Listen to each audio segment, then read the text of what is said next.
Hi, it's me again with Corel Tips and Tricks Part 2.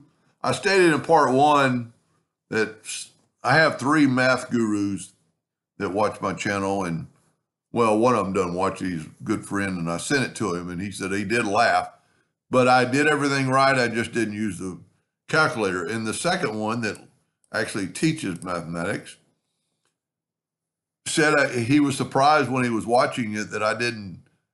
Well, I'm even going to do it a little bit different than he said. But if you didn't watch Part 1, you'll be completely off. We've got our nudge factor set on 5.552 or 0.552.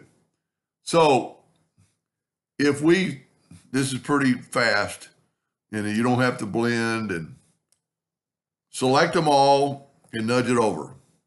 Select the next 3 and nudge them over. Select the next 2. Make sure you get both of them and select and move it over, and then just select the last one and move it over. And it's the same. I'm not going to say it's any easier, but it does work. And because you've already got them in that, or at least I did them in that position to get my math problem. So this video probably wasn't necessary, but I like showing off other people's ideas because I probably wouldn't have thought of it. Anyway, I hope that helped a little bit. Thank you for watching.